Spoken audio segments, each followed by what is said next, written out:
Buenas noches, bienvenidas, bienvenidos. Estamos en un programa especial, Decisiones Soberanas, desde Ecuador TV, pero también se incorporan Gama TV, TC Televisión y una red de canales y de radios que nos acompañan en este programa que lo estamos haciendo en vivo y será un diálogo especial con el presidente de la República.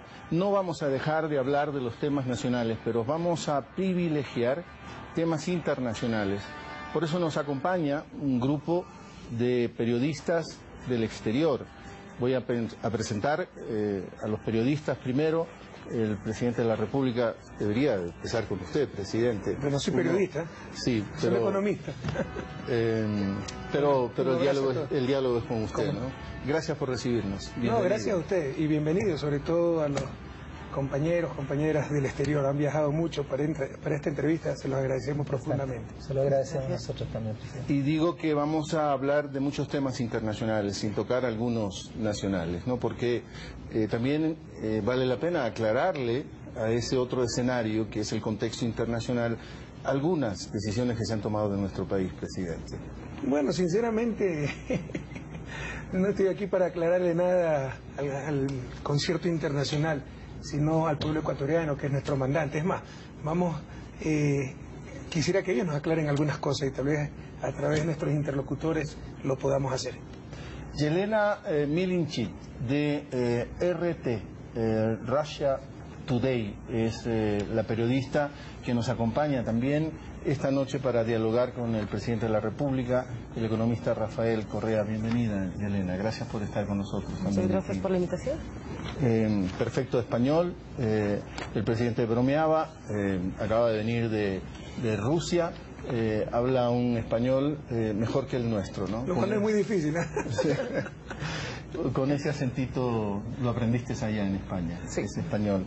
También nos acompaña, siguiendo la lógica de las manecillas del reloj, Marcelo Castillo. Él es chileno y ahí el tema del español sí se puede poner en discusión, ¿no? Por los acentos chilenos. Presidente del colegio... que no sea muy enconada la entrevista después del 4-0 Universidad Católica contra Melega. Marcelo Castillo es presidente del Colegio de Periodistas de Chile, profesor de especialización en periodismo económico de la Universidad de Santiago de Chile. Y por último nos acompaña Robinson Robles. Robinson Robles es corresponsal de Hispan TV, una cadena de información que tiene su origen en Irán. También bienvenido, gracias por estar aquí. Muchas gracias, Javier, muchas gracias, compañero, señor presidente. Nuevamente, con usted un gusto. Yelena, yo le decía en la introducción al presidente que hablaríamos, que vamos a tocar algunos temas del concierto internacional. Así que tú empiezas con esos temas internacionales. Bueno, en realidad es un tema nacional también, muy actual, el tema de Yasuní, del que se habla mucho últimamente, pero yo lo quería relacionar un poco con el tema de Chevron, porque la última vez que estuvimos en Ecuador hicimos un documental sobre los daños ambientales que hizo Chevron en la zona del lago Agrio. Y también hemos visto las tierras dañadas, ha habido mucha muerte por parte, bueno, de la gente ha muerto todavía, los animales mueren ahí en la zona. Me gustaría saber qué garantías puede dar el Estado ecuatoriano de que en la zona Yasuní no va a pasar lo mismo. Bueno, pues muchísimas garantías, hasta el punto que ya tenemos proyectos petroleros hechos totalmente en nuestro gobierno que son ejemplo a nivel mundial de amigables ambientalmente, de conservación, de minimizar el impacto ambiental, porque sería mentir que no tienen impacto ambiental. Toda obra humana, una casa, etc., una cancha de fútbol tiene impacto ambiental. La cuestión es minimizarlo. Entonces, por ejemplo, Pañacoch ha ganado premios a nivel internacional, ha sacado de la miseria, porque ahora los frutos de ese petróleo se quedan para el desarrollo local, ha sacado de la miseria a las comunidades aledañas. Así es como vamos a explotar el Yasuní con absoluta responsabilidad ambiental y social, minimizando ese impacto ambiental, y nos hemos comprometido a afectar menos del 1 por 1000 del parque. Es decir, no es como lo quieren presentar algunos mentirosos en base a una agenda política, porque nosotros respetamos mucho a la gente con la que no coincidimos, pero que actúa con buena fe, buena voluntad. Pero hay gente oportunista que está politizando eso. Y no es verdad lo que se dice. Yasuní o petróleo, no. menos del 1 por 1000 del Yasuní para 19.000 millones, más de 18.000 millones de dólares para sacar de la pobreza a nuestra gente. Así que, así como queremos naturaleza, también queremos eliminar la pobreza en el país. Se habló también de, si puedo añadir algo, sí, se habló de una consulta popular. ¿Se va a llevar a cabo? Encantado. Nunca le vamos a tener miedo al pronunciamiento del soberano del pueblo ecuatoriano, pero que recojan la firma, porque algunos, además de mentirosos, son perezosos. Que sea la asamblea la que decide, que yo convoque. ¿Por qué? Si estamos tomando decisiones dentro de nuestras atribuciones, dentro del mandato que nos diera el pueblo ecuatoriano en la más reciente y contundente consulta popular del 17 de febrero pasado, donde nos dio una confianza, un apoyo monumental para tomar decisiones en base al país, en base a la historia. Así que quieren una consulta, vamos. Yo estoy seguro que diciéndole la verdad al pueblo ecuatoriano venceremos nuevamente. Pero algunos, además de mentirositos, estar engañando, son perezosos y no quieren recoger la firma. Recojan. Si tienen tanto apoyo, que la recojan. ¿Pero qué cambió, presidente? Porque usted fue el que hizo la propuesta del Yasuní. Pero por supuesto. ¿Pero qué cambió? Hasta eso están negando y tergiversando. ¿Pero qué cambió ahora? Que no hubo una respuesta del mundo. Siempre se dijo, pero desde el principio la propuesta fue dejar el petróleo bajo tierra o, si no logramos la corresponsabilidad. Ecuador no pedía limosna, caridad.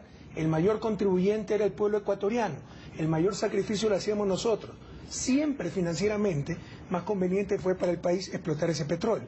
Pero asumiendo la responsabilidad de luchar, responsabilidad compartida, aunque diferenciada, porque hay diferentes grados de responsabilidad de luchar contra el cambio climático, Ecuador hace una propuesta de ruptura. La mayor contribución intergeneracional de la historia de la humanidad, dejar el petróleo bajo tierra, pero no respondió el mundo. Y siempre dijimos, en caso de que no responda, es el plan B. Desde el inicio se lo dijo. Ahora critican que se haya presentado el plan B. Y lo critican hasta académicos como Alberto Acosta, economista. Yo lo digo de años de economía, nunca aprendió teoría de juego. Imagínense si no hay una alternativa. Si así no colaboraron, si le hubiéramos dicho, miren, la alternativa A, solo existe esa alternativa A, contribuyan, no sean malitos. Pero si no contribuyen, no se preocupen, lo vamos a esperar 500 años y va a quedar todo igual. No iban a dar mucho menos. O sea, es un absurdo lo que están diciendo. Presidente, pero ¿qué es lo que hace tan urgente tomar esta decisión ahora? Uno ve las cifras macroeconómicas de Ecuador, una inflación de 1 dígito, un crecimiento económico que está entre los mejores de Sudamérica, tal vez el déficit en balanza comercial podría ser un punto que motive. Pero nosotros hemos escuchado mucho, las agencias internacionales dicen que usted es populista, y yo llego aquí y me encuentro que usted toma una decisión que es impopular incluso para algunos de sus partidarios. ¿Qué razones de índole económica motivan que se tome ahora esta decisión? O sea, es como si estamos tomando una decisión apresurada. Hemos perdido 6 años. Es uno de los problemas de América Latina. Rara vez se tiene conciencia de lo importante, pero casi nunca lo urgente. Hemos perdido 500 años, perder 500 años más para el buen vivir. ¿Usted sabe cuántos niños se nos mueren a diario por diarreíta? ¿Cuánto tenemos de desnutrición infantil? El mayor factor causante de esa desnutrición infantil es la falta de agua potable. Tal vez una de las metas del milenio que no vamos a alcanzar. La meta del milenio dice para el 2015 20% de desnutrición crónica en niños menores de 5 años. Nosotros estamos en el 24%. El mayor factor para eso es no tener agua potable. Y queremos esperar más. Ese es uno de los problemas de América Latina. No relaciona causa con efecto. ¿Qué tiene que ver el Yasuní con desnutrición, con dengue, con gastroenteritis, con amebiasis? Esas son patologías de la miseria que no debieran existir si tuviéramos los servicios básicos. Y cada día que nos demoramos son vidas que se pierden. Pero como ya estamos acostumbrados a eso, a la mortalidad infantil, a la mortalidad materna, tal vez yo soy el raro, que no me acostumbro, no pierdo mi capacidad de asombro. No hay problema, hay que seguir esperando. Por favor, no solo se trata de hacer las cosas correctas, se trata de hacerlas con urgencia.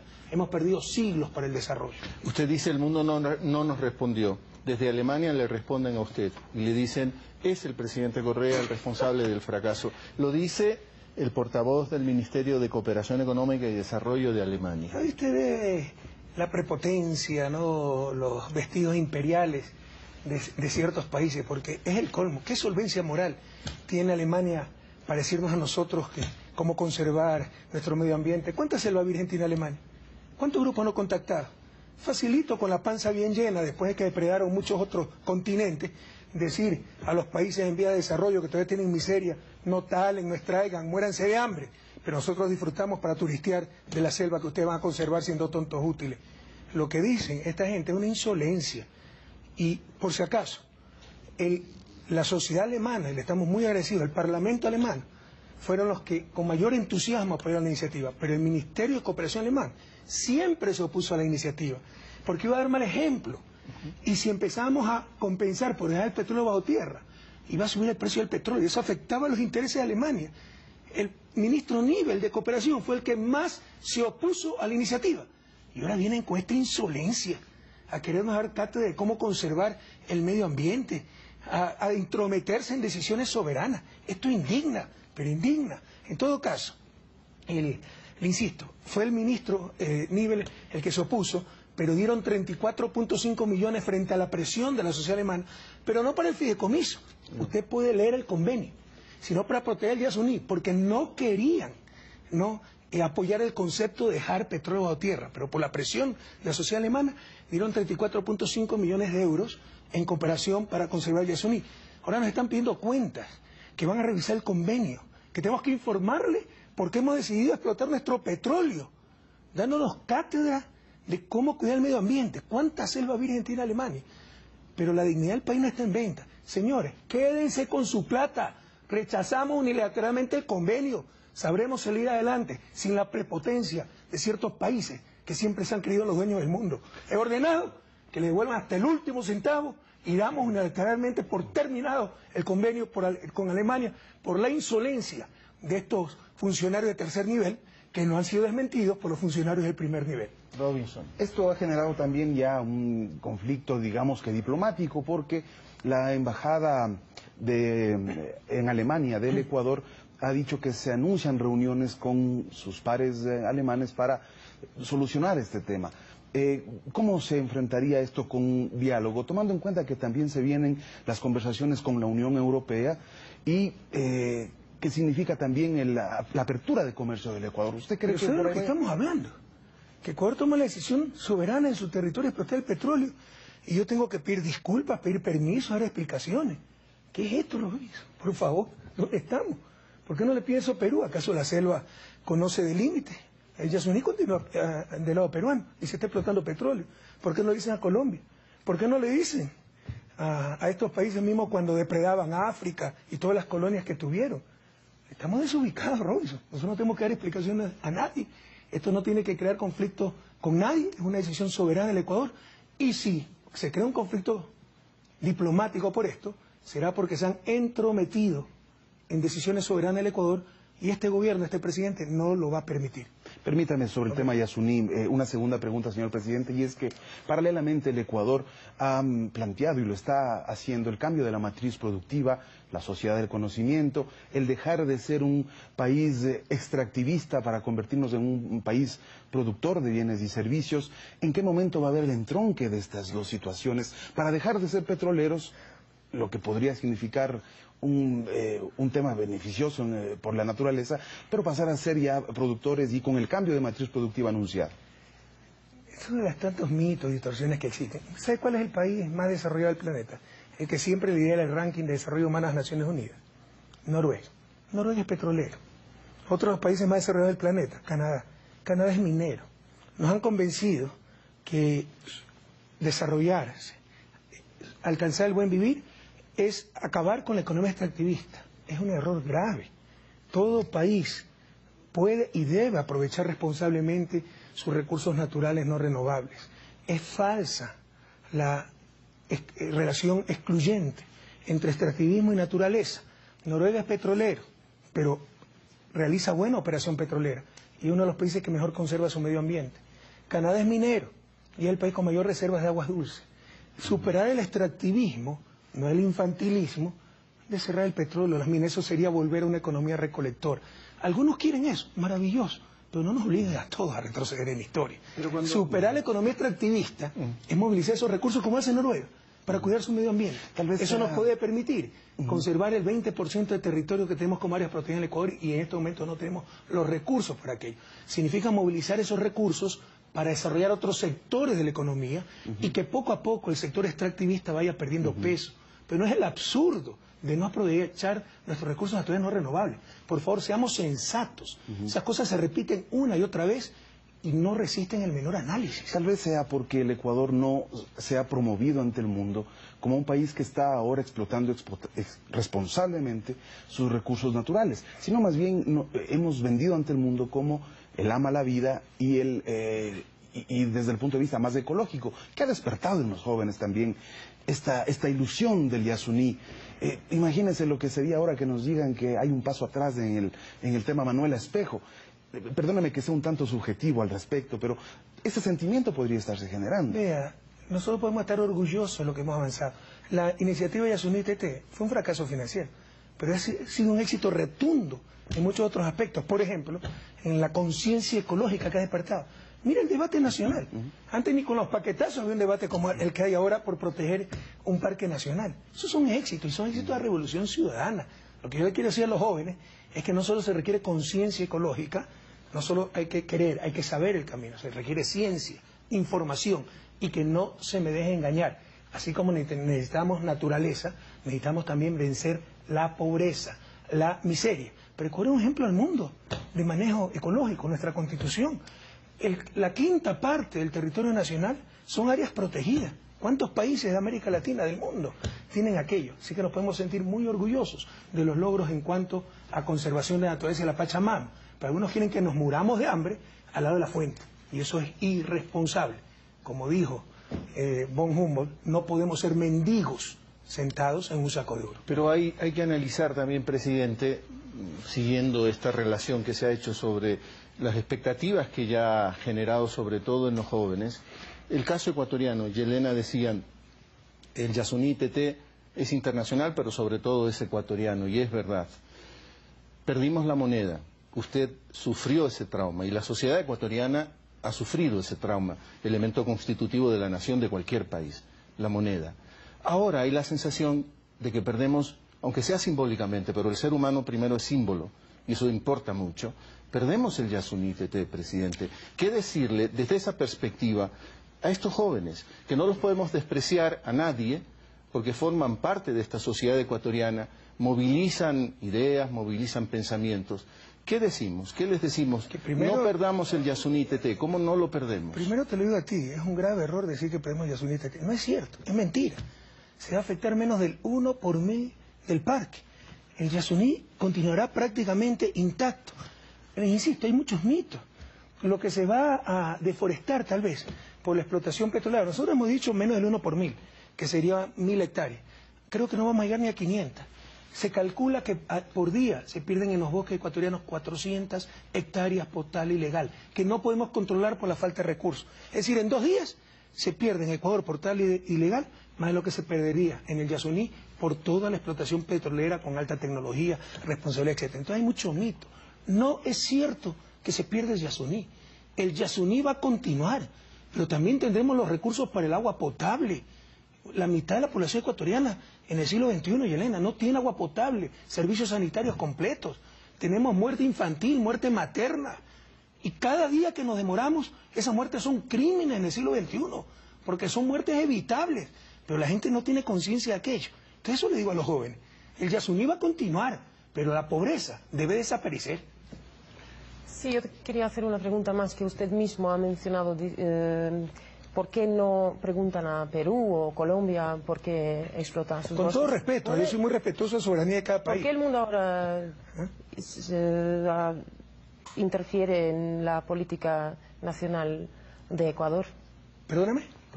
¿Por qué el mundo ahora interfiere? Mire, eso es lo que se llama en sociología política la tragedia de la proximidad. Los mismos jóvenes, ya te digo, es un éxito el Yasuní. ¿Cuándo ha habido tanto revuelo? Ni con un paquetazo, ni con alce pasaje, gasolinas, etcétera. Había el revuelo que ha habido ahora por un parque nacional. Eso nos llena de satisfacción, de orgullo. Pero yo le digo a los jóvenes, cuidado, son manipulados por los oportunistas de siempre. Seamos sensatos. La pobreza, también hemos atentado a los derechos de la naturaleza. El ser humano es parte de la naturaleza, el mayor atentado a los derechos humanos. Entonces la tragedia de la proximidad. Lo que nos exigen a nosotros, no le exigirán nunca a un gobierno de derecha, a un gobierno tradicional. No hay gobierno que se haya preocupado más por la naturaleza que el gobierno de la Revolución Ciudadana, pero nos exigen ya todo. Entonces cerrar el petróleo, las minas, se van al otro extremo. Otro ejemplo, los grupos LTB, ¿no? BT, gay, lesbiana, bisexual y transexual. No hay gobierno que haya hecho más por ello. Pero ahora si no hay el matrimonio gay, si no hay la identidad de género, etcétera, somos unos traidores, el todo o nada. Por los indígenas. Es este gobierno, la Revolución Ciudadana, el que hizo la Constitución declarando al Estado plurinacional, intercultural, donde más hemos bajado la pobreza en el mundo indígena, hay políticas específicas para nuestros pueblos ancestrales, conservación de sus lenguas, etcétera. Somos el país de América Latina con mayor tasa de matriculación de indígenas en las universidades, pero si no mandan ellos somos unos traidores, se nos van al extremo. Y eso es un error grave, porque están siendo funcionales al pasado, a los que están esperando la oportunidad para desestabilizar al gobierno y volvernos a esa historia triste que esperamos haber superado. Pero usted puede establecer ahora un compromiso con el pueblo ecuatoriano que va a ser solo este 1 por 1000, que este no es el comienzo de una serie de proyectos. Marcelo, he firmado un decreto, pero si está en el decreto, en mi petitorio a la Asamblea está comprometiéndonos a que se afectará menos el 1 por 1000. Entonces ya vienen los profetas del desastre. No, es que las carreteras, sí, es el 1 por 1000, pero la colonización, no va a haber carreteras al Yasuní. Se va a transportar por el río Napo. Entre plataformas va a haber senderos, pero para acceder al sitio no va a haber carretera, va a haber helitransportación. Ya estamos preparando los programas informativos para presentarle al pueblo ecuatoriano. Pero aquí, como hablar tonterías, no paga impuestos, ¿no? Y algunas veces el medio, en ciertos sectores, ¿no?, de opinión, etcétera, es tan mediocre que cualquiera habla cualquier cosa, que están diciendo cualquier barbaridad antes de saber siquiera cómo se va a extraer el petróleo. Pero ustedes los economistas, presidente... Ustedes los economistas. A pesar de eso soy buena persona. Trabajan con muchas paradojas. Usted está acostumbrado a trabajar con las paradojas. Es parte de la condición del ser economista y sobre todo cuando hace la visión esa macro de una sociedad. Yo le exijo más a quien más me da. Sí. Eso es normal. Absolutamente normal. Y de acuerdo, pero cuidado, exageramos y acabamos con un proyecto histórico y somos funcionales a nuestros opresores de siempre. Solo eso quiero relevar. Los jóvenes están diciendo, y yo sí quisiera que usted les dé alguna respuesta, ¿tenemos Amazonía o tenemos petróleo? ¿Qué tenemos? Es un falso dilema. No es verdad lo que están planteando, Javier, con todo respeto. Podemos tener Amazonía y podemos tener petróleo. El mayor peligro para la Amazonía en estos momentos es la expansión de la frontera agrícola y pecuaria. Debemos entender que conservación al lado de miseria es prácticamente imposible. Tú no le puedes decir a una familia pobre sin trabajo, no metale el bosque, no tumbe árboles para aumentar la chacrita. Tienes que darles alternativas de empleo, de ingreso. Ese es el mayor peligro, no es el petróleo.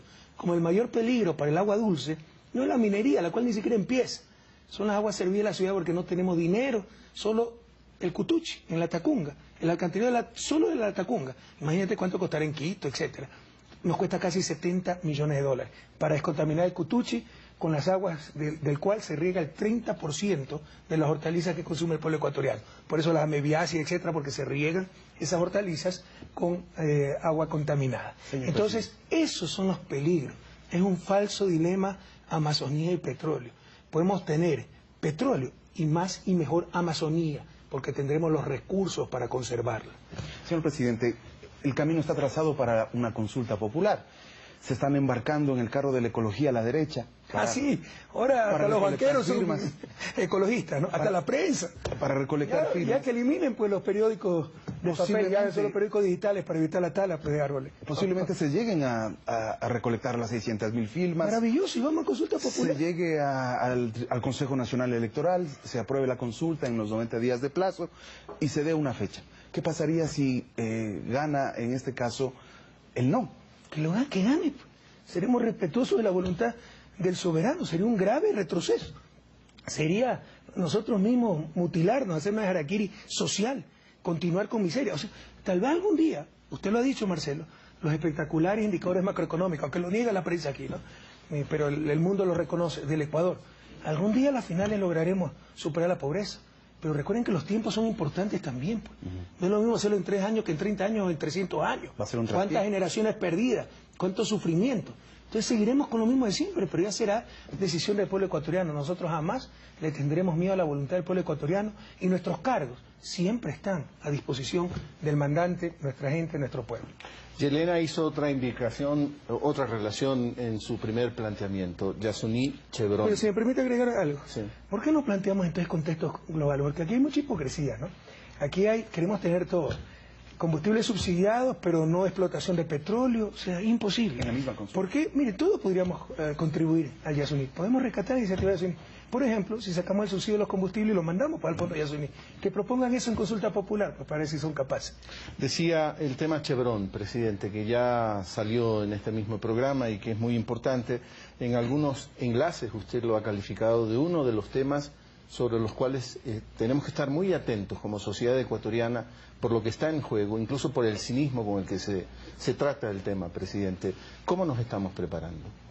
Mira, esa es la lucha de David contra Goliat, es el imperio del capital, la prepotencia de los dólares de esta empresa, que es la mayor del mundo, la tercera más grande de Estados Unidos, debe ser de las 10 más grandes del mundo.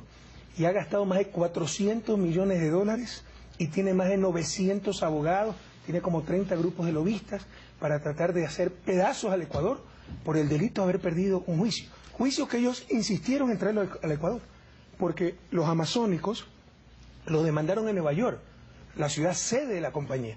Se pasaron una década luchando para traer el juicio a Ecuador, garantizando que las cortes ecuatorianas eran justas, que se garantizaba un juicio equitativo, etc. Como perdieron, por esta década se han dedicado a decir exactamente lo contrario.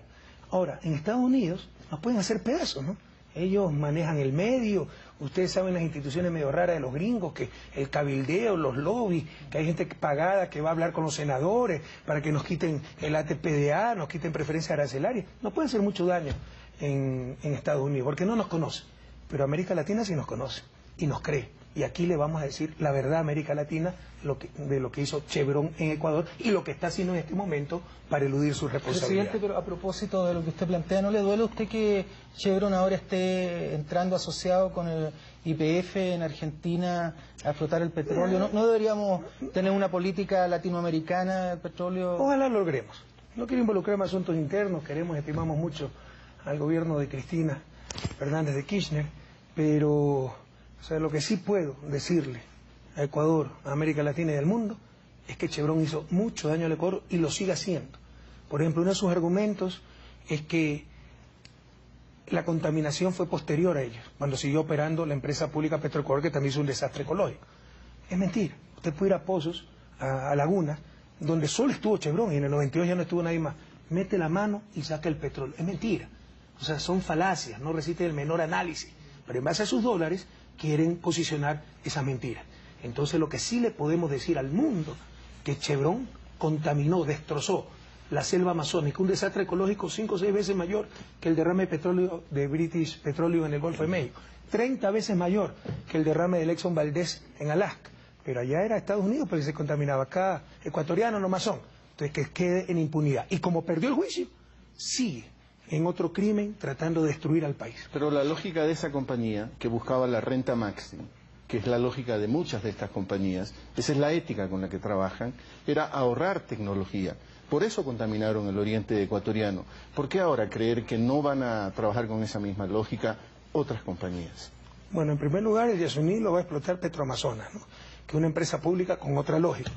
Y segundo, yo estoy de acuerdo contigo, la lógica de lucro, de maximización de la utilidad, de la rentabilidad al máximo, es incompatible con cuidar la naturaleza, derechos humanos, derechos laborales, etcétera. Pero por eso ahí está el rol regulador del Estado. Lo que faltaba en Ecuador era un Estado responsable que defienda los intereses del país. Felizmente ya existe ese Estado. Los pueblos indígenas ganaron este caso, como dijo usted ya, pero ¿Chevron pagará por lo que hizo? Bueno, por eso está gastando 400 millones de dólares para no pagar. Y 900 abogados. 19 mil millones. Eso es lo que quiere. Señor presidente, Sí, pero 19 mil millones porque se le duplicó la cantidad a pagar por no haberse disculpado a tiempo. A tiempo. Señor presidente, el fiscal general del Estado ha desestimado una denuncia presentada por Chevron en un proceso porque ellos quieren plantear que el juicio en Ecuador fue fraudulento. Una de las estrategias que está planteando el Ecuador, también el canciller ha dicho que están armando una estrategia para, con la verdad, enfrentarse a esta petrolera. ¿Cuál sería la estrategia entonces a futuro para enfrentar juicios, contrajuicios, proyección de videos? ¿Me podría explicar? El arma más eficaz de la historia de la humanidad contra tanta prepotencia, contra tanto poder económico, la verdad. enfrentaremos a Chevron con la verdad. Usted se refirió a un juicio. Estos señores fueron tan descarados que pusieron un juicio diciendo que tenían videos donde veían al secretario jurídico de la presidencia reunirse con juez. Nunca los presentaron, porque todo era mentira.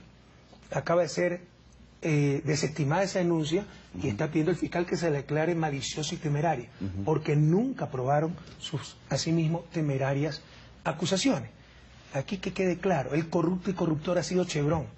Hay jueces que han declarado que les ofreció plata a Chevron y están comprando otros jueces, se los llevan con visa a Estados Unidos, mira allá, para que declaren a favor de Chevron comprando con CIES. El procurador pero debería el que contrademandar. quiso corromper, vea el video crudo, ¿no?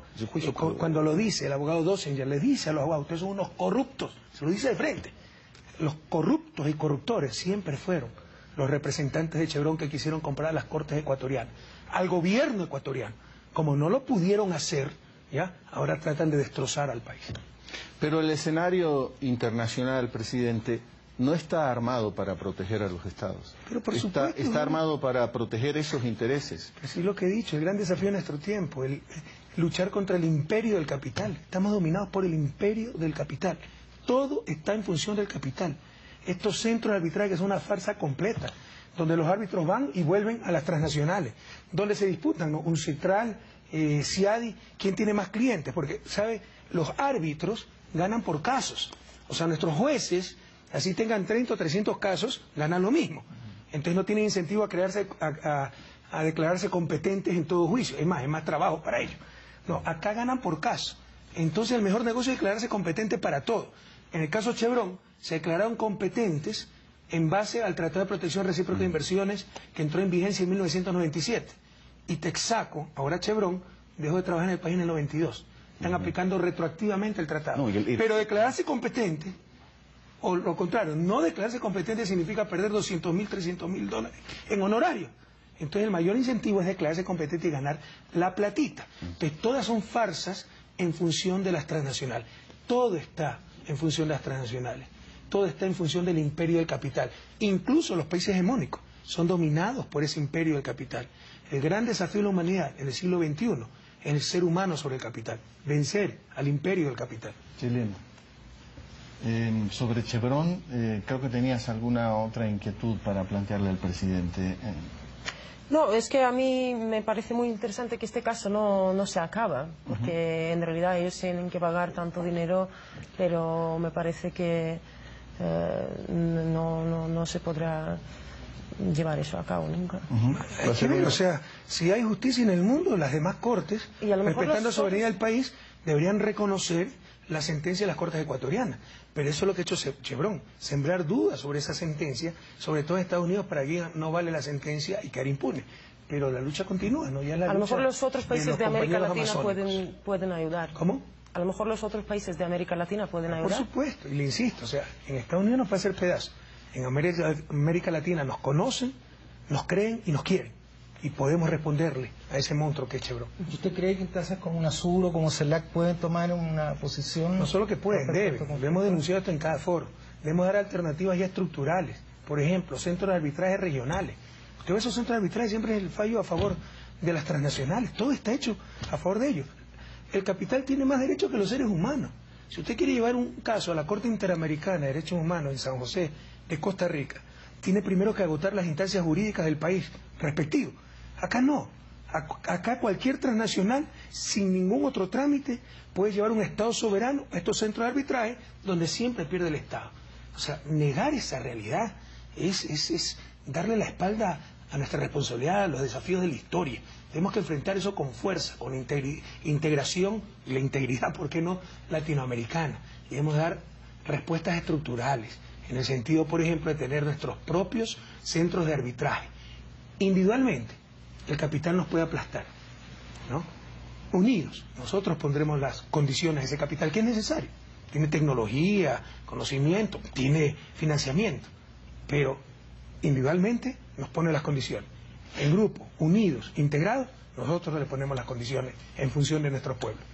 Otro tema internacional, presidente, pero que también tiene implicaciones nacionales, es el tema de Julian Assange, el tema de Snowden, que está precisamente en Rusia y que nos ha hecho jugar a nosotros también ese juego de estos intereses internacionales.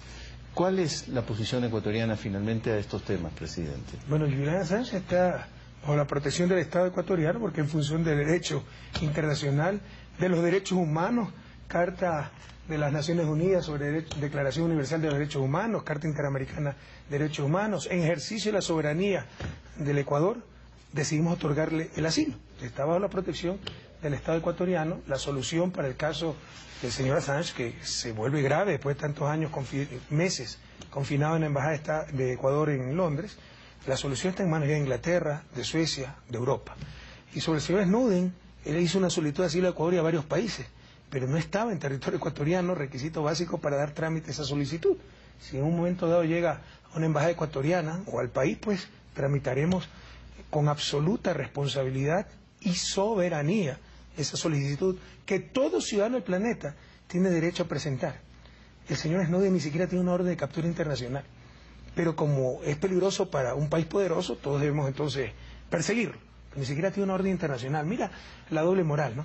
Los banqueros corruptos refugiados en Miami, eso sí tienen sentencia ejecutoriada, todo, no lo devuelven. Pero solo aceptar o que Snowden haya hecho una solicitud al Ecuador y a otros países de América Latina, ya empezó la campaña mundial, junto con la prensa capitalista, etcétera, a destruir a nuestros países. En todo caso, si llega a territorio ecuatoriano una embajada ecuatoriana, tramitaremos soberanamente esa solicitud.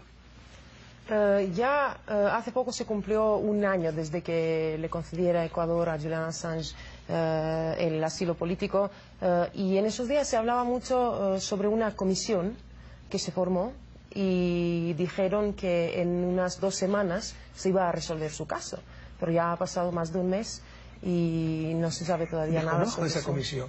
Siempre ha habido conversaciones, una básicamente con entre Ecuador y Reino ¿no? Unido, sí. Bueno, o sea, era, digamos, a nivel diplomático, no sí. fue una comisión especialmente creada para eso, sino representantes de nuestros países diplomáticos que conversaban. Pero insisto, no se ha avanzado en las conversaciones y ¿para qué engañarnos? O sea, toda la solución está en manos de Reino Unido. Si Reino Unido mañana da el salvoconducto, se soluciona este problema.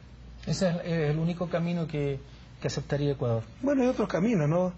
Aquí se ha querido posicionar que se quiso eludir la justicia sueca. Nadie ha querido eludir la justicia sueca.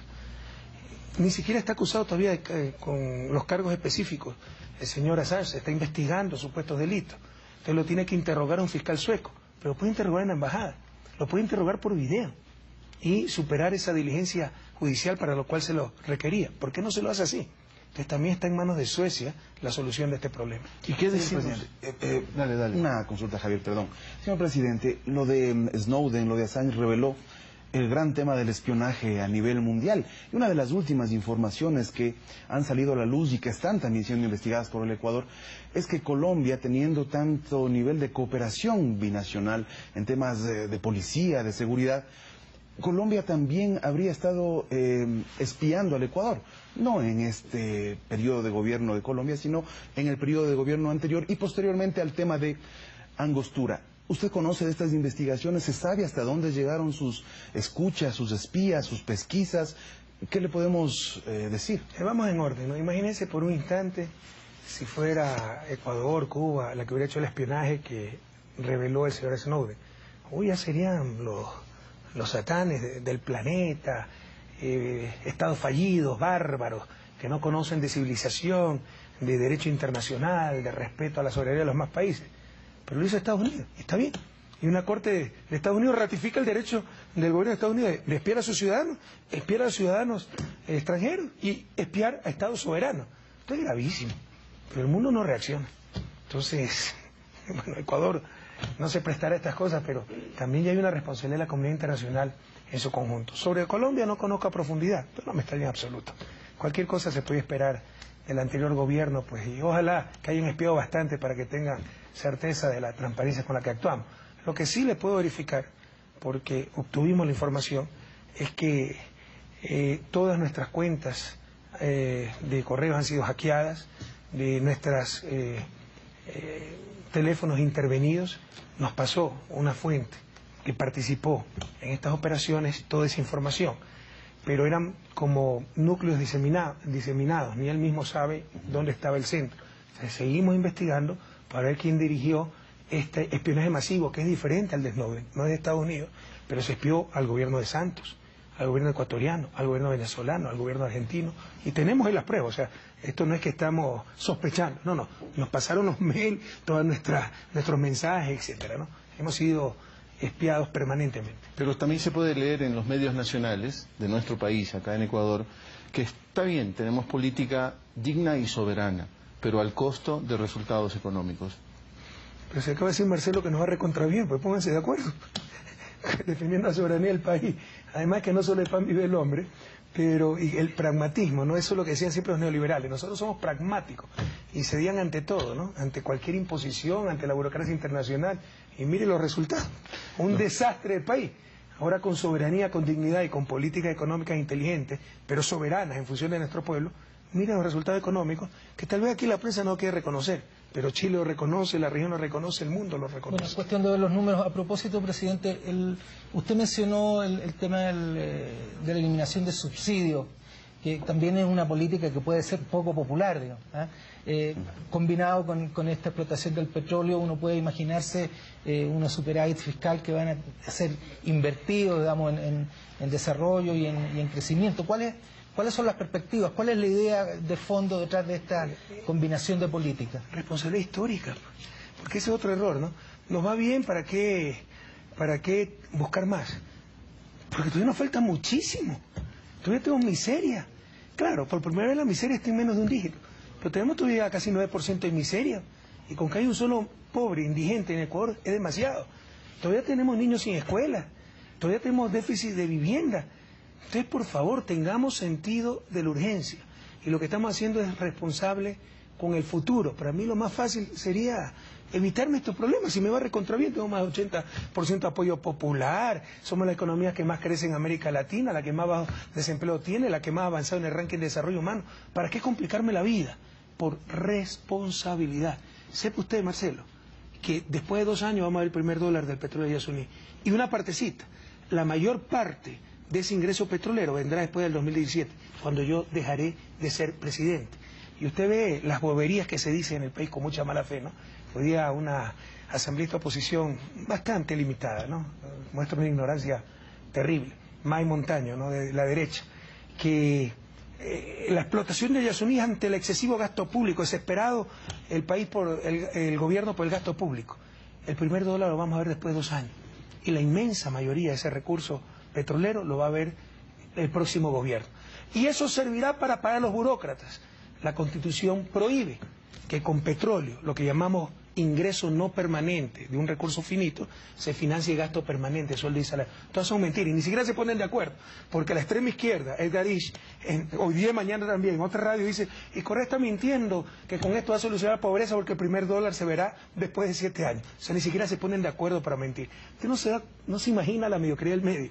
Uno de estos caricaturistas jocosos, ayer para hacer caer mal al gobierno que hemos traicionado a los jóvenes y estamos poniendo en riesgo la biodiversidad del Yasuní, y dibuja un chimpancé y un león. Seguramente confundió el Yasuní con Kenia, ¿no? Porque hasta donde yo sé, en toda América no hay chimpancés ni leones. Pero eso es grave ignorancia. Gente que ni siquiera ha visitado la Amazonía, pero oportunistamente trata de, en este momento duro, ¿no?, por tomar decisiones responsables, buscar desestabilizar al gobierno, hacer daño, etcétera. Con respecto a los subsidios, en 2016 nos entran a funcionar 8 hidroeléctricas. Tendremos capacidad eléctrica, energía renovable, limpia, barata, para reemplazar el gas de uso doméstico, que es la antítesis de lo que debe utilizarse en nuestros hogares. Es un recurso importado, peligroso, contaminante, etcétera, el gas licuado de petróleo. Y eso es lo que es el mayor combustible que utilizan los hogares ecuatorianos. Entonces estamos diseñando un plan para hasta el 2016, subsidiado, regalado, etcétera, que todas las familias ecuatorianas tengan cocinas de inducción eléctrica de alta eficiencia y reemplazar el uso del gas por el petróleo, pero por la electricidad, y eliminar el subsidio del gas. El 2016 es mi último año de gobierno. ¿Para qué nos metemos en estos líos? Para mí lo más fácil sería mirar para el otro lado, por responsabilidad. No estamos pensando en las próximas elecciones, estamos pensando en las próximas generaciones. estamos tomando decisiones responsables por el bien del país. Pero usted hizo ese anuncio y la cuestión es muy delicada, porque de todas maneras, apenas hizo el anuncio advirtiendo que es para 2016, los medios ya empezaron a decir que había ya especulación sobre el tema del gas. Cuando la cuestión es para 2016, lo que desvela que hay que tener muchísimo cuidado en estos anuncios, presidente. Pero Javier, no, es que no nos han podido vencer, ¿no? Bueno, nunca hay que confiarse, pero creo que el pueblo ecuatoriano nos cree, y nos cree porque somos auténticos, y nos cree porque somos íntegros, y porque saben que no estamos haciendo las cosas para nosotros, nada para nosotros, todo para la patria. Lo estamos haciendo para las futuras generaciones. Pero usted puede hacer un análisis, usted que es presidente del Colegio de Periodistas, para que vea cómo manipula, porque eso no es informar, eso es manipular. Eso no es buscar controversia, debate, no, eso es manipulación, mala fe. Usted puede ver, hacer un estudio, como antes de mi anuncio, que fue hace un par de semanas, todos los días nos sacaban dos analistas que el gobierno es un populista irresponsable por los subsidios. Ninguno de esos subsidios lo hemos puesto nosotros, todos los heredamos. Yo como economista jamás hubiera puesto un subsidio así a la gasolina, al gas, etcétera. Sé los distorsionadores que son.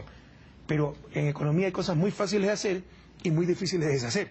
Entonces, una vez que usted las hace, las tiene que mantener, optimizar, pero es muy difícil de deshacer. Por ejemplo, la dolarización también, lo cual es un error técnico monstruoso. Pero en todo caso, todos los días que hay que sacar los subsidios. Cuando yo anuncio, bueno, en 2016, de esta forma, sin un shock grande a la sociedad ecuatoriana, reemplazaremos el gas por electricidad y sacaremos el subsidio al gas. Ahora, todos los días nos sacan, ay, y me va a subir la cuenta de la luz, y los distribuidores de gas que se van a quedar sin empleo, y que Correa quiere sacar el subsidio porque ya no sabe cómo financiar el gasto público. Exactamente lo contrario. Entonces, eso no es libertad de expresión, eso no es informar, eso no es generar debate, eso es manipular.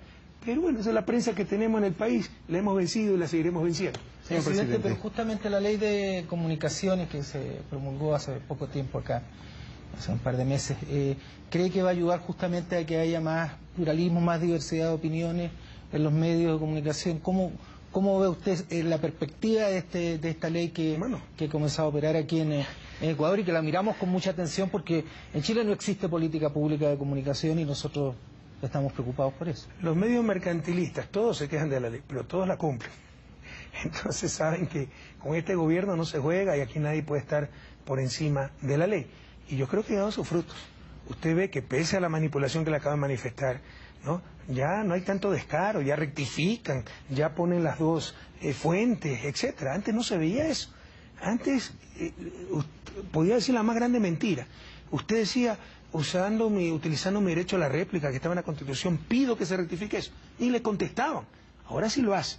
Entonces, esto es un proceso, pero ya estamos viendo los frutos de la nueva ley de comunicación. Señor presidente, antes de entrar al tema de la comunicación, quería un poco terminar el tema de los subsidios, y es la necesidad de que se generen controles hasta el 2016, porque las fronteras siguen siendo permeables para nuestra gasolina, nuestro gas, porque en Colombia y Perú un cilindro de gas supera fácilmente los $20, un galón de gasolina supera fácilmente los $6.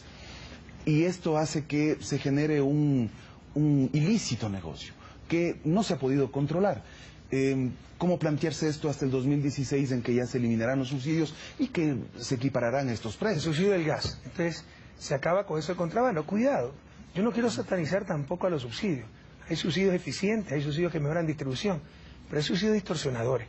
Cuando tú abaratas demasiado un bien, se sobreconsume ese bien. Cuando la gasolina es tan barata, ¿por qué aquí no se desarrolla el transporte público? ¿Por qué no se ha desarrollado medios de transporte masivos eléctricos, como ya estamos haciendo con el metro, con el tranvía de Cuenca?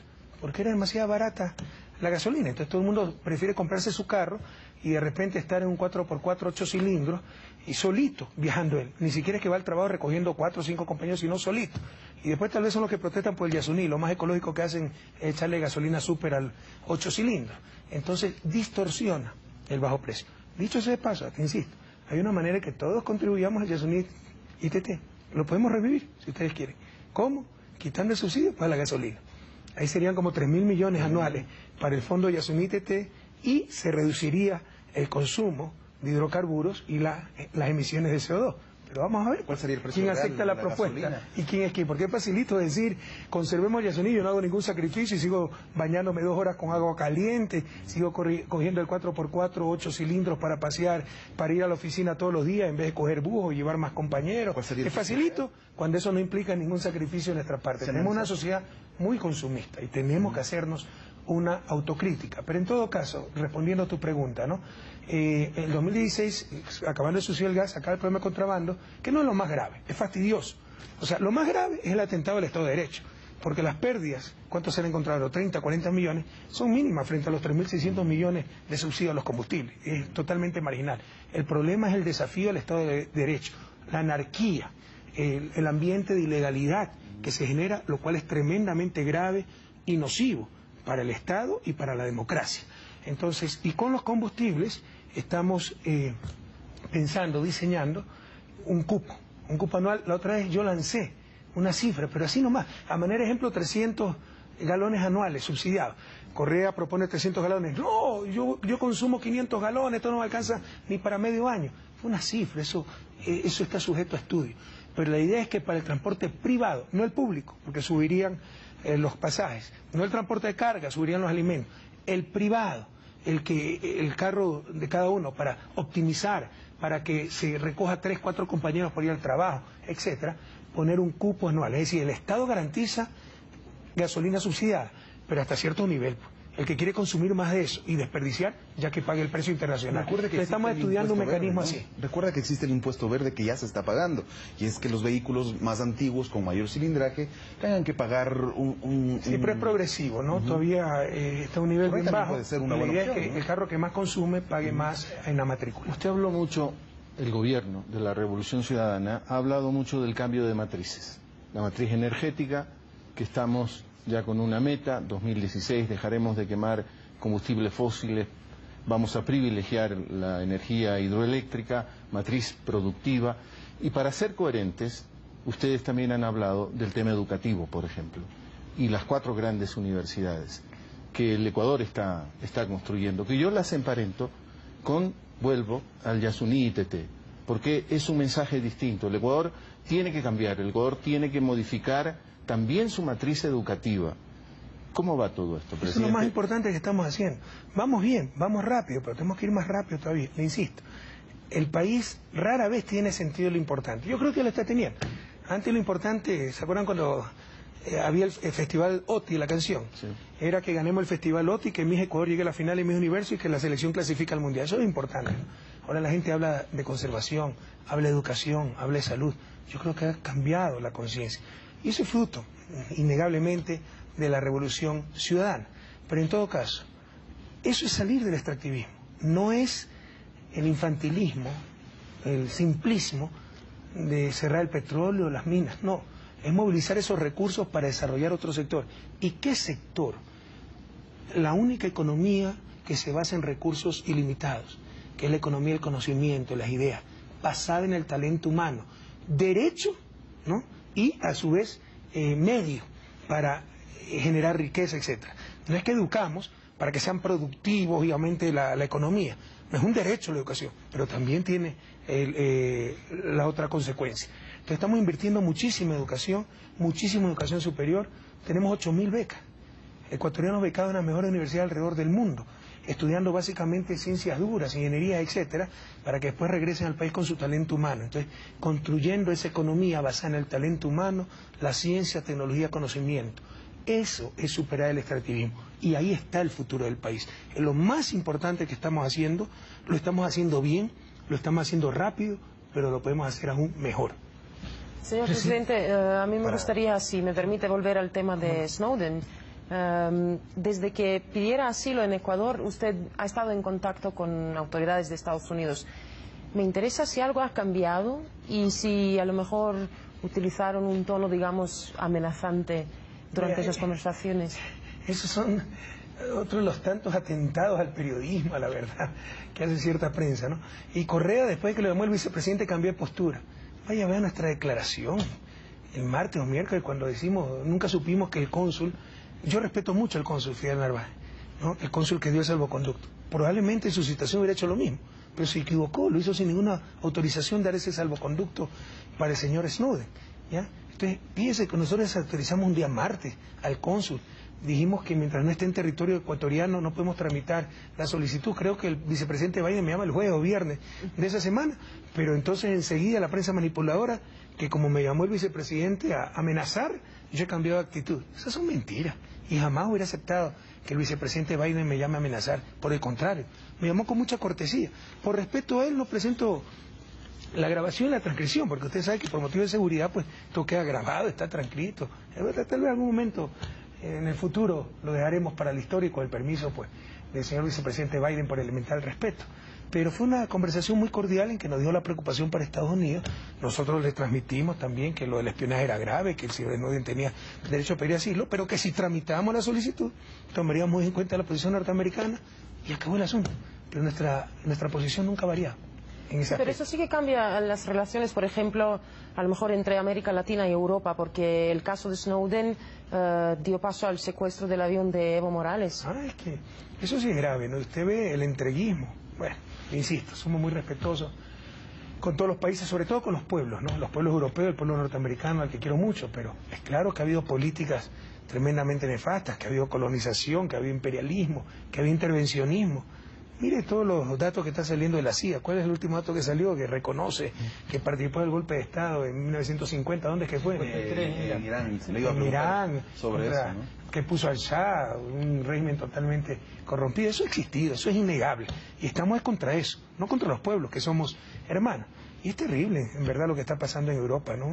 Una total obsecuencia, con políticas totalmente abusivas de parte de ciertos estados como Estados Unidos. Esto es el espionaje intolerable. Y en vez de rechazarlo y defender a su pueblo que han sido espiados, lo que hacen es prohibir el vuelo del avión de Evo Morales. O sea, es algo escandaloso. Felizmente la reacción de América Latina fue condigna, fue muy enérgica, muy firme, y tuvieron que pedir disculpas determinados países. No nos hubiera gustado que esto sucediera. Sucedió, dimos la respuesta adecuada. Pero es terrible. O sea, en lugar de defender a sus pueblos, de rechazar el espionaje, colaboran para perseguir a los que creen que estaban ayudando a Snowden, atentando contra el derecho internacional, etcétera. Algo tiene que cambiar en el mundo, algo. Pero eso a lo mejor el caso ha unido un poco los países de América Latina, que ya están básicamente todos... No crean, no todos los países apoyaron, algunos decían, está bien, ¿no? Dejarán nomás. Otros sí tuvimos una posición muy firme. Presidente, el tema de la ley de comunicaciones considera la desinversión de algunos grupos empresariales que tienen cruzado, digamos, sus capitales en medios de comunicación y en otro tipo de inversiones. ¿Cómo ve usted ese proceso? Ya la Sociedad Interamericana de Prensa está poniendo campanillas de alerta por estas iniciativas de la ley de comunicaciones. Y ¿cómo se compensa además eso con la necesidad de inversión en medios de comunicación comunitarios como lo que establece la ley de prensa? Bueno, Marcelo, en realidad eso le dice la Constitución en una forma muy básica, sobre todo que los bancos no podían tener medios de comunicación, y luego la consulta popular de mayo del 2011, donde se le planteó al pueblo ecuatoriano separar el poder financiero de todo el resto de la economía, lo que llamamos la economía real, y el poder mediático. Es decir, si usted quiere ser banquero en Ecuador del siglo XXI, solo se puede dedicar a la banca. No es que puede ser banquero, tener un periódico, tener canal de televisión, tener una industria, porque hay conflictos de intereses. Usted le puede prestar más barato a su industria y más caro al competidor acerca de al competidor. Usted tiene un medio de comunicación y es para defender el poder, el emporio económico, no para informar. Y eso es lo que sucedía. Pero no nos engañemos, está ahí la evidencia. Los Isaías, 200 empresas, compraron 3 canales de televisión, compraron ni sé cuántas revistas, radios, para informar, no, para defender el emporio. Vea cómo negaban su participación en la crisis del 99. Teleamazonas, Fidel Ega, Banco del Pichincha, Dainer, y ni siquiera compró, incautó Teleamazonas de un deudor, ¿no? Y ya tuvo entonces su canal para informar, no, para defender el emporio económico. No nos engañemos, esa ha sido la historia de Ecuador y de América Latina. Separar esos poderes es dar un golpe en la espina dorsal del poder latinoamericano que siempre nos ha dominado, no solo Ecuador, de Latinoamérica. Entonces Ecuador en eso sí va a la vanguardia. Aquí los banqueros solo se pueden dedicar a la banca y los medios de comunicación solo informar. ¿Cómo operativizamos esto? Usted solo puede tener hasta 6% de acciones en un medio de comunicación y puede tener otros negocios. Si pasa el 6%, solo puede tener el medio de comunicación. Algo análogo para la banca y en general empresas del sector financiero. Entonces, esto lo perfecciona la ley de comunicación, pero ya estaba en la Constitución y sobre todo fue ordenado por el pueblo ecuatoriano en mayo del 2011 en una consulta popular. Y le insisto, es una de las mejores cosas que hemos hecho, porque quiebra la espina dorsal del poder que siempre ha dominado Ecuador y que domina todavía América Latina. Decisiones, tenemos que hacer ese poder mediático, más poder financiero, más poder económico. que tenemos que hacer una pequeña pausa, presidente. Me dijeron que era sin pausa en el A programa. mí me están diciendo que sí hay pausas y me están pidiendo que haga una corta pausa en este programa especial Decisiones Soberanas, conversando con el presidente de la República, el economista Rafael Correa. La pausa, ya regresamos, nos retransmiten alrededor de 31 canales de televisión, 46 radios e inclusive en el exterior a través de Russia Today. Eso tiene que decirle Ener Valencia, que haga la pausa.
De vuelta con este programa, Decisiones Soberanas, un programa especial con el presidente de la República, Rafael Correa. Nos están retransmitiendo en el exterior, se me olvidó decir en la pausa, en Irán también en este momento, en vivo, conversando algunos temas internacionales, por eso también corresponsales del exterior. La ley de comunicación, se nos había quedado, Marcelo, sí, algunos otros temas, y tú tenías como presidente del Colegio de Periodistas de Chile algunas otras inquietudes. Que la ley de comunicación de Ecuador también considera el incentivo a la creación de un área de medios de comunicación comunitarios. Es muy importante en términos del pluralismo, ¿no? ¿Qué se considera, digamos, hacia adelante en esa perspectiva?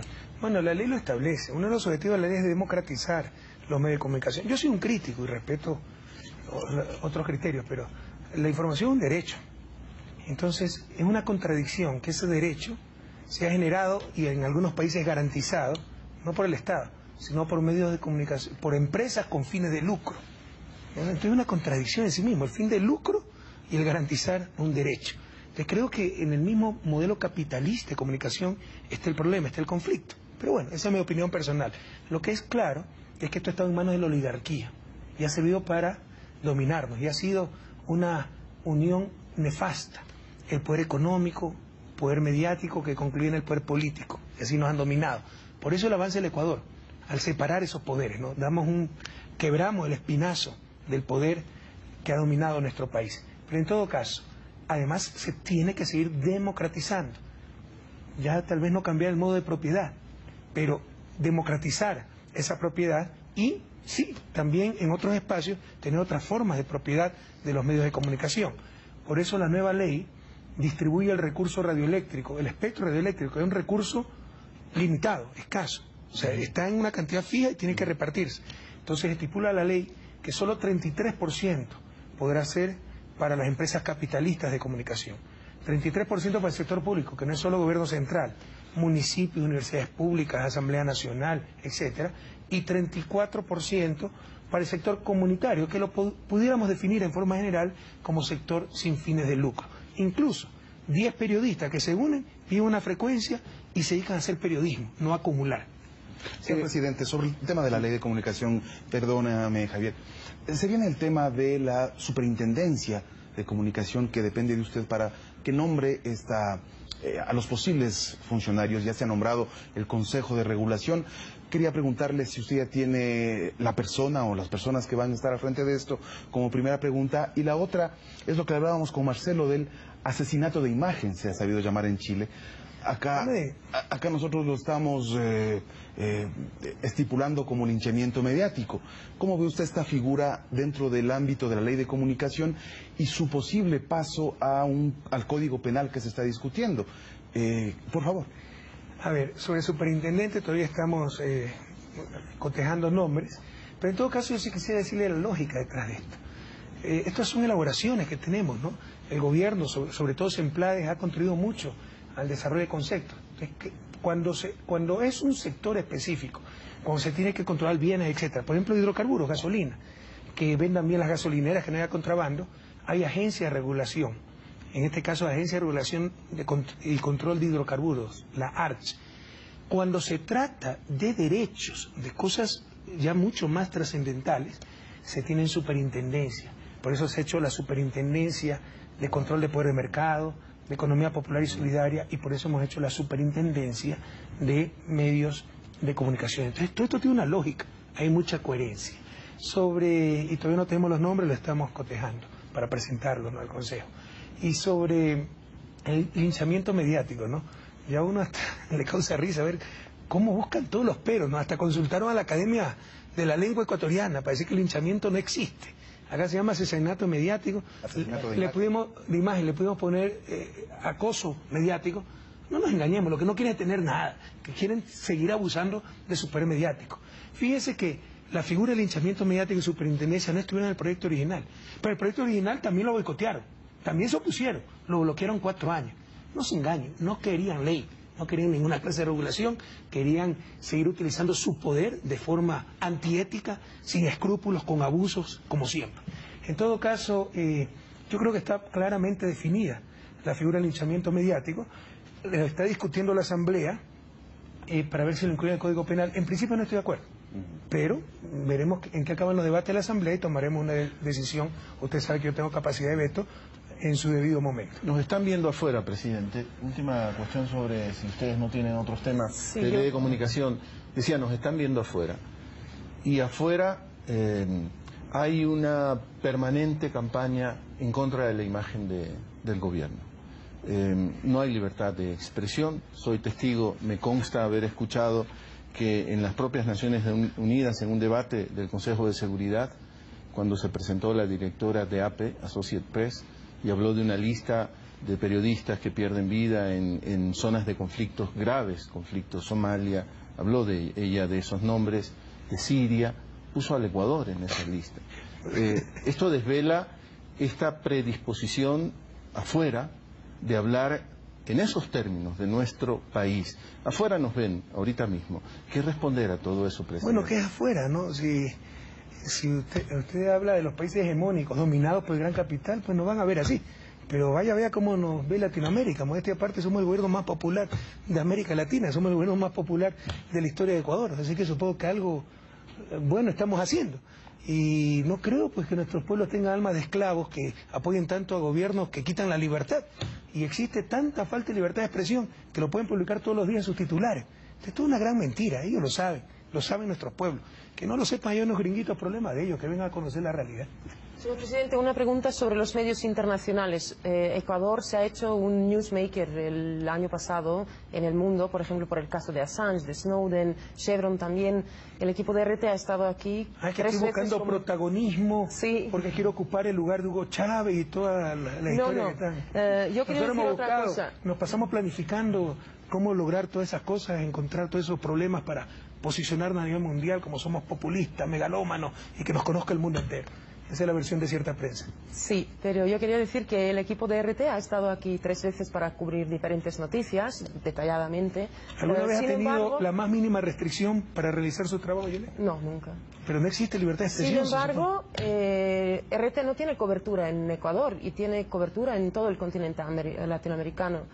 Pero este no es el caso de CNN. Uno se queda con la impresión de que Ecuador opta por esos medios, digamos... occidentales. Pues... yo no sé, tampoco es verdad que siempre hemos sido dominados por ciertas fuentes de información. Ha sido una forma de dominación. O sea, usted se imagina la influencia de los medios de comunicación masivas, son los que crean la opinión pública, lo que creemos de personas que ni conocemos, lo que dice esta señora de Associated Press, que ni me conoce, ¿no? Yo soy el tirano, aquí no hay libertad de información, seguramente leyó los periódicos ecuatorianos. O sea, usted se imagina el poder de esos medios de comunicación masivos, y así esa ha sido una forma de dominación. Y aquí nos llegan CNN, nos llegan todas esas cadenas y no nos llegan medios alternativos. Gracias a Dios se está cambiando. Por ejemplo, sí nos llega Telesur. Pero la gente ni siquiera se sorprende y se preocupa. Por ejemplo, ¿de quién es CNN? Mira, no nos engañemos, el que se inventó la imprenta, la libertad de prensa es la voluntad del dueño de la imprenta. ¿De quién es CNN? ¿Usted cree que alguna vez se va a ir con CNN contra los intereses del dueño? Son negocios que funcionan en un sistema capitalista. ¿Usted cree que alguna vez va a criticar el sistema? Lo que acaba de pasar con Washington Post, lo acaba de comprar un empresario. ¿De qué es este empresario? De ventas por internet. Ventas por internet. ¿Ustedes saben qué manos están los medios de comunicación? ¿Qué garantía tenemos? ¿Y ustedes creen, por favor, objetivamente, que algún periodista va a irse contra los intereses del dueño del negocio y va a perder su trabajo? En esas manos estamos. Parte de la liberación de nuestros pueblos es tener medios de comunicación alternativos, que realicen verdadera comunicación, que no estén defendiendo intereses. Y aquí tenemos un problema de fondo, le insisto. El modelo capitalista de comunicación, negocios privados con fines de lucro garantizando un derecho, es una contradicción en sí mismo. Pero es que hay también un problema, señor presidente, y es que quienes hemos trabajado para grandes cadenas del mundo sabemos que existen protocolos, como el médico que tiene que entrar a una operación y cumplir un protocolo para que salga todo bien. Es igual en el periodismo, se cumplen los protocolos. El problema es que en Latinoamérica no existe ese apoyo. Ahora con la ley de comunicación hay una cuestión deontológica que se ha planteado. Sin embargo, protocolos técnicos específicos para radio, prensa y televisión todavía no se han desarrollado. Tiene razón, Robinson. Yo he vivido en Europa, en Estados Unidos. Esa es la diferencia. O sea, América Latina debe tener la peor prensa del mundo. Pero hay un conflicto de origen. Negocios privados con fines de lucro garantizando un derecho. Cuando exista un conflicto entre el fin de lucro y el derecho, por definición prevalece el fin de lucro, si no, no fueran negocios. Es un conflicto de origen. Sin embargo, ese conflicto de origen puede ser atenuado por profesionalismo, por ética. Lamentablemente, muchas veces brilla por su ausencia aquello. Aquí en países como Ecuador. O sea, usted tiene, por ejemplo, en Europa, en Estados Unidos, medios de comunicación donde hay separación entre el propietario y la administración.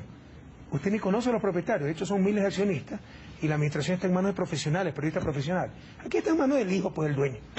Y van a defender los negocios de la familia. Pues no nos engañemos. Y eso es lo que busca la ley de comunicación. Por ejemplo, uno de los artículos de la ley obliga a la profesionalización de los que realizan labores periodísticas en los medios de comunicación, para ya no tener al hijo del dueño, al primo, al cuñado, sino profesionales, con lo cual se mitiga un poco ese conflicto, pero continúa latente.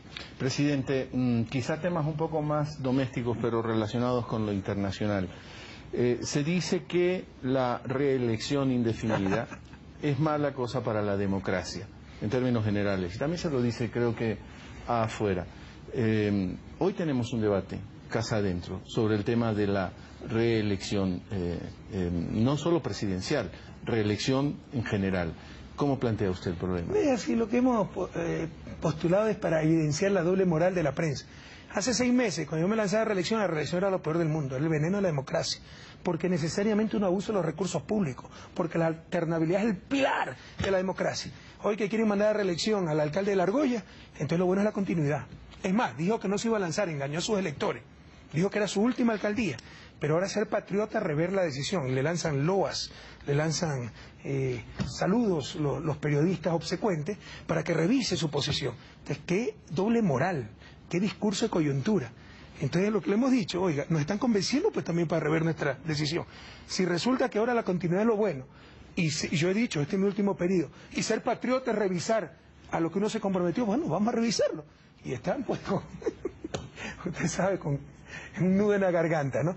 Pero nosotros no hemos cambiado de postura, este será mi último periodo, lo hemos dicho, para evidenciar la doble moral de esta gente. ¿Es malo para la democracia la reelección? No, yo no creo. O sea, yo creo que es deseable, por ejemplo, el sistema que nosotros tenemos, una reelección, nada más, para que haya alternabilidad. Pero por otro lado, o sea, no es que hay puntos a favor y en contra. Por ejemplo, limita las opciones del mandante, que es el pueblo ecuatoriano. O sea, si él quiere votar 3, 4 veces por una persona, ¿por qué no hacerlo?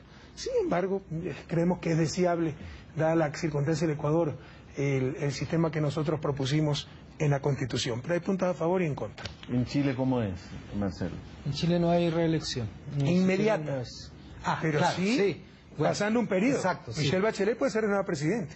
Puede ser. Y puede ser, pasa un periodo y puede volver a ser. En Brasil tiene una reelección inmediata, puede pasar un periodo y de nuevo lanzarse. Lula puede lanzarse.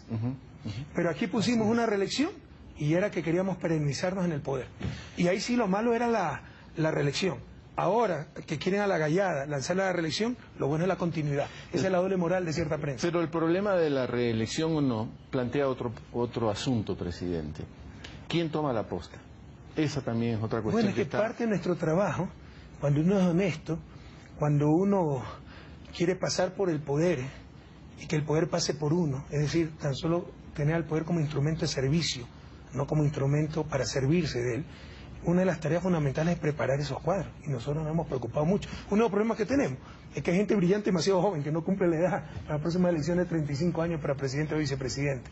Pero hemos sido muy atentos en formar esos nuevos cuadros que toman la posta. Sí. Y yo sería el tipo más contento del mundo cuando vengan esos jóvenes y me digan, vea, presidente, sé que se esforzó, hizo lo que pudo, pero ya vaya, se descansaría, está mayorcito, que nosotros tomamos la posta y lo vamos a hacer mucho mejor. Señor presidente, usted ha dicho que el 2017 será su último mandato, pero si a futuro usted ve que la revolución tiene algún riesgo, ¿se abriría la puerta para que usted pueda regresar después de un periodo o dos que haya esta alternabilidad? ¿Hay la posibilidad? ¿Se puede hablar de ese futuro? No me gusta elucubrar sobre locuraciones, pero en principio no. O sea, eso es parte de nuestra labor, dejar a las nuevas generaciones que tomen la posta, un proyecto político en marcha, y será el soberano el que decida. Y si el soberano decide volver al pasado, pues ya, ¿qué podemos hacer? ¿Se va a reformar la Constitución sobre este último tema? No. No tenemos esa intención. Le insisto, pusimos al debate el tema para evidenciar la doble moral y el discurso de coyuntura de cierta prensa, que no informa, manipula. Hace 6 meses la reelección era lo peor. Ahora quieren mandar a reelección a Nebot, que dijo que iba a ser, que era su último periodo, y con eso pidió el voto a sus votantes. Entonces ser patriota, revisar la decisión, y lo bueno es la continuidad. Entonces, ¿cómo cambian el discurso? Entonces, eso quisimos evidenciar y creo que lo logramos. Pero no hay una subordinación, no le están imponiendo los medios una agenda a usted, presidente. No, a mí los medios no me imponen nada, tenga la seguridad de eso. Pero entonces, ¿por qué suscitar un debate a partir de este doble estándar de los medios, como usted lo sostiene? Para evidenciar una vez más la manipulación de los medios. E insisto, hace 6 meses, recuerden, prohibido olvidar al pueblo ecuatoriano, jóvenes queridos. Hace 6 meses yo era un dictador que quería perennizarme en el poder, porque en el marco de la Constitución me lanzaba a la reelección. Era un ambicioso, era un corrupto, porque necesariamente iba a utilizar los recursos públicos, porque es ineludible que si uno está en ejercicio de una función y se lanza a la reelección para dicha función, abusa de los medios públicos, ¿verdad? Ese era el discurso. Ahora es exactamente lo contrario. Ahora que quieren lanzar a Nebot a la reelección, es patriota rever su decisión, no es de grandes hombres retractarse y volver a la arena política. Qué buena que es la continuidad, que esté 18 años en el poder local en Guayaquil, todo lo contrario. Entonces, por Dios, eso es una falta de ética profunda, eso es no tener escrúpulos. Y eso quisimos evidenciar, e insisto, creo que lo hemos logrado. Presidente, me están pidiendo que presente el tema de puertos, otro tema de debate interno. El modelo exitoso. Veamos un video sobre el tema de puertos. El puerto de Guayaquil opera desde hace 50 años. Está ubicado dentro del Golfo en un canal irregular de aproximadamente 94 kilómetros que actualmente registra un calado o profundidad de 9.60 metros. No se puede estar pensando hacer una ampliación aquí donde está el puerto. Ya se hizo una para cumplir a los buques que vendrían hasta más o menos el año 2000. Condiciones que complican la navegabilidad para buques de gran calado, que tienen que esperar hasta 4 horas a que la marea suba para ingresar a puerto. Expertos sugieren construir un nuevo puerto de aguas profundas. El presidente Correa se refirió al tema. Buscaremos la mejor ubicación para el nuevo puerto y que va a estar obviamente en el Golfo de Guayaquil, pero puede estar entre Posora hasta el límite con Santa Elena, que es Chandú aproximadamente. Actualmente el puerto de Guayaquil mueve el 70% de toda la carga naviera nacional. Su canal de acceso se lo ha dragado en 3 ocasiones, en 1962, en 1967 y en 1990. Todo con una inversión de $9 millones.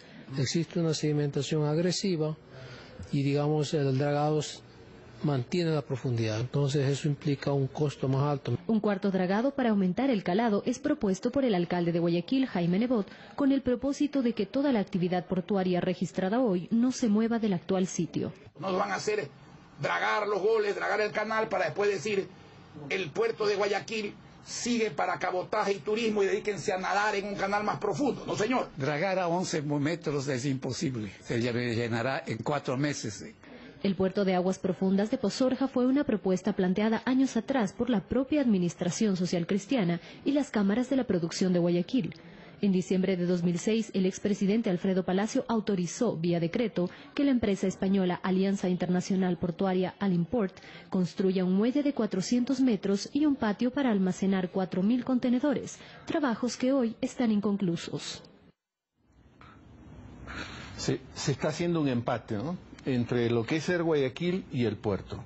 Y ahí hay un conflicto también otra vez simbólico. Si el puerto del Golfo de Guayaquil, oye, lo que estamos haciendo equivale a hacer lo que hizo Camilo Ponce, socio cristiano, hace 50 años, que sacó el puerto de La Ría y lo mandó a Puerto Nuevo, que en ese entonces era fuera de la ciudad.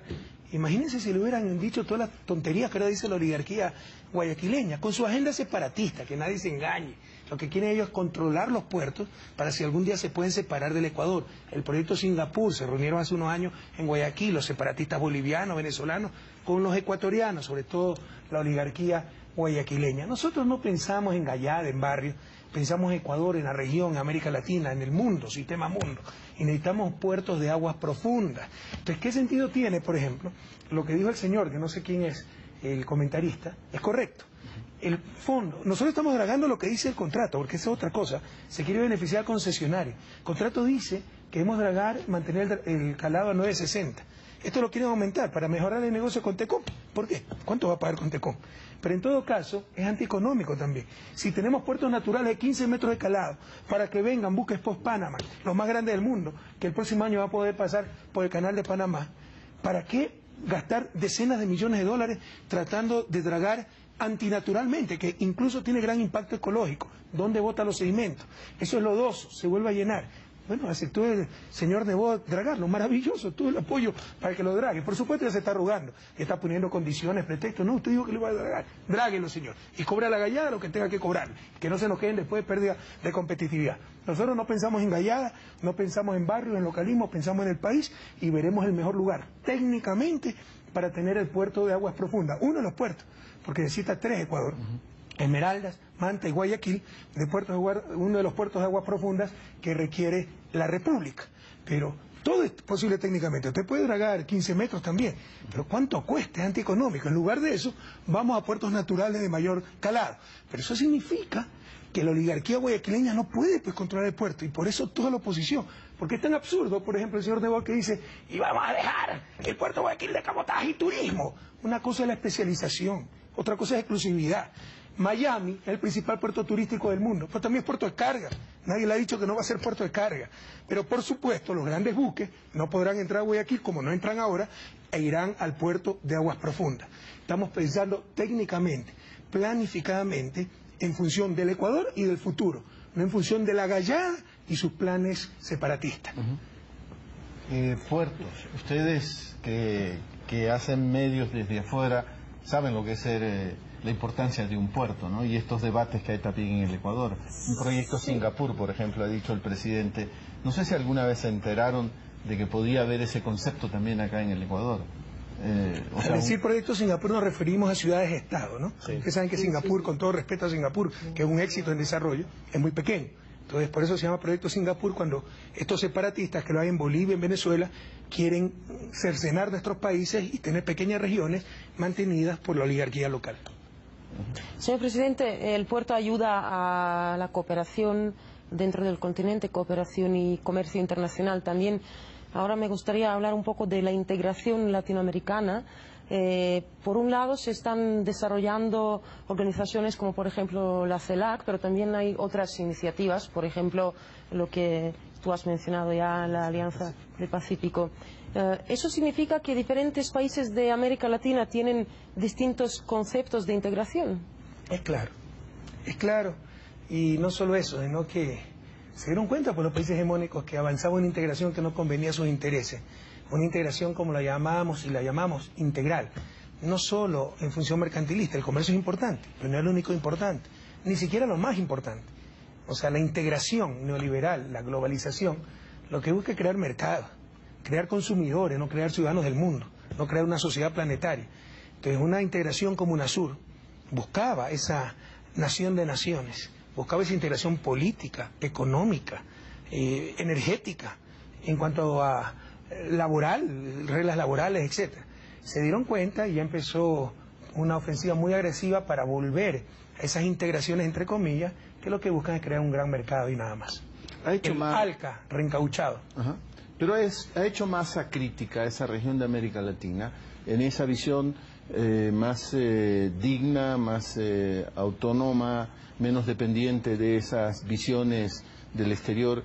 ¿Ha hecho masa crítica a esa región de América Latina? Yo creo que sí, yo creo que es la que prevalece. Pero insisto, hay una ofensiva muy agresiva para desbaratar todo lo hecho, poner contrapesos en base a esa visión neoliberal, donde la integración no es otra cosa que un gran mercado. Ajá. Presidente, ¿pero usted cree que pueden tener éxito?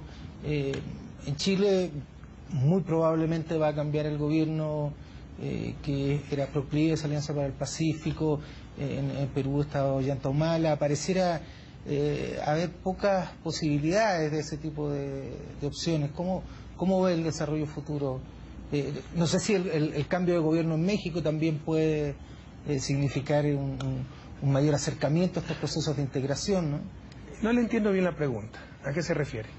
¿Usted cree que esta Alianza para el Pacífico, que claramente ha estado impulsada por Estados Unidos, tiene alguna posibilidad, lo digo yo, tiene alguna posibilidad de quebrantar este proceso cuya expresión máxima hoy día es la Comunidad de Estados Latinoamericanos? Por supuesto.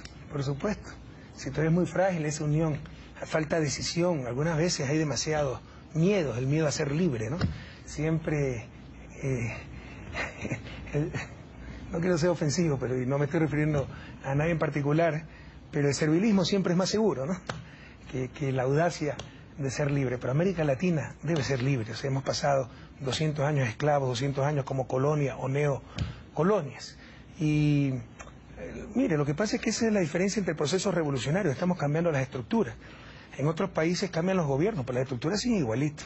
Estructuras neoliberales, libre comercio, todas estas cosas, que si tuvieran éxito ya fueran países desarrollados. Con todo respeto a México, el NAFTA lleva casi 20 años y está al lado, pues, del mayor mercado. Bueno, la Unión Europea como unión es mayor mercado que Estados Unidos, pero el segundo mayor mercado, uno de los mayores mercados del mundo, libre mercado. Canadá, Estados Unidos, México. Si el libre comercio hubiera el desarrollo de México, estaría desarrollado. Y no es así, entonces no nos engañemos, ¿no? Eso no ha funcionado y no va a funcionar, peor por una realidad como la de América Latina, donde hablamos de competencia, cuando unos están en azotea y otros en el subsuelo. Señor presidente, una consulta al respecto, y es, cuando vino el presidente de Bolivia, Evo Morales, en la visita conjunta que tuvieron, se habló de la necesidad de generar mayor intercambio comercial, no solo norte-sur, sino sur-sur y ganar-ganar. Una de las preguntas que yo quería plantearles era, ¿por qué no acelerar procesos, por ejemplo, con Irán, que es una economía creciente, que se puede hacer negocios, pero que sin duda también las trabas de Occidente y las críticas de Occidente que se han venido pueden ser una traba? Pero no se ha desarrollado este polo económico. Rusia tiene una buena balanza comercial con el Ecuador, pero existen ahora los BRICS. y Bolivia y Ecuador tiene que generar también ese tipo de alianzas, no solo pensar en la Alianza del Pacífico, sino que con UNASUR generar este tipo de complementariedad. Pero usted se ha contestado su propia pregunta, ¿no? ¿Por qué no profundizar comercio y relaciones con Irán, que es un país de 60 millones de habitantes, una civilización de más de 3.000 años, con un gran adelanto tecnológico? Porque si Francia comercia con Irán, si Brasil comercia con Irán más de 2.000 millones de dólares, no hay problema. Pero si Ecuador comercia con Irán y quiere venderle banano, ya que está apoyando el terrorismo, es parte del eje del mal, ya nos ponen en la lista negra del Gafi. Ese es el mundo en que vivimos. O sea, la justicia no es otra cosa que la conveniencia del más fuerte. Y todo es la relación de poder, la conveniencia del más poderoso. Son los desafíos de la humanidad en el siglo XXI, ¿no? Instaurar una verdadera justicia a nivel mundial. Y sí, siempre se puede avanzar en la relación sur-sur, pero no nos engañemos. Y eso lo han entendido muy bien, lo han entendido muy bien los países hegemónicos y Estados Unidos. Le puede ir mal en muchas cosas a Estados Unidos, menos en ciencia y tecnología. Y esta es la base de su poder militar, su poder económico, etc. Entonces necesitamos esa ciencia y tecnología. Y esa ciencia y tecnología la tienen los países desarrollados, los países del norte. La tienen los transnacionales. Por eso es infantil la postura de cierta izquierda. No, a las compañías transnacionales, todo lo podemos hacer nosotros. Los saberes ancestrales. Sí, con todo respeto, usted va a saber qué plantas medicinales en la selva. Pero eso no nos va a sacar de su desarrollo. Nos va a sacar la ciencia, la tecnología, el conocimiento, que no lo tenemos. No tenemos la capacidad para acumularlo. Ya lo tienen los países del norte. Hay que ver la manera más inteligente de captar esa ciencia, tecnología y el conocimiento. O sea, el arte es servirnos a esas transnacionales, no que esas transnacionales se sirvan de nosotros. Entonces, se puede mejorar mucho la relación sur-sur, pero no nos engañemos, necesitamos de esa relación norte-sur en condiciones dignas, soberanas, ojalá de igualdad, pero por esa ciencia, por esa tecnología, por ese conocimiento. Presidente, agradecerle mucho por habernos recibido en este diálogo con usted, agradecerles a ustedes también. Robinson Robles de Hispan TV, sede en Irán, Marcelo Castillo del Colegio de Periodistas de Chile y Yelena Milinchit. Es que me hablan en el apuntador, entonces uno se presta a confusión. Es que él habla ruso muy fluidamente, Javier. Sí, ya Gabariu Parruski.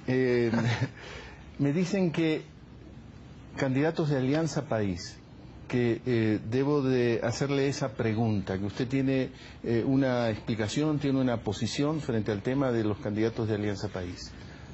Probablemente es la discusión de esto de que vamos con candidatos propios y cosas que se quieren imponer que recuerdan a la partidocracia. ¿Por qué con candidatos propios? Si hay un prefecto de otra línea que ha hecho un gran trabajo, un alcalde que ha mostrado capacidad, honestidad, ¿por qué no apoyarlo? Entonces esa es la postura, al menos del presidente nacional de Alianza País, del presidente de la República, ¿no? Y sí, nos preocupa un poquito, por ahí versiones que hemos tenido, no, que las bases piden ir con candidatos propios. Esa no es la postura, compañero. Nosotros no buscamos nada para nosotros, no estamos aquí por un puesto. Trabajamos por la patria y creo que nuestro trabajo ha dado fruto porque la patria está cambiando para bien y ojalá esté cambiando para siempre. Pero debemos estar donde esa patria más nos necesita. Así que démonos de lugares comunes, discursos gastados que nos recuerdan a la partidocracia, de que tenemos que ir con candidatos propios porque somos los más fuertes. Si no estamos buscando nada para nosotros, estamos buscando servir.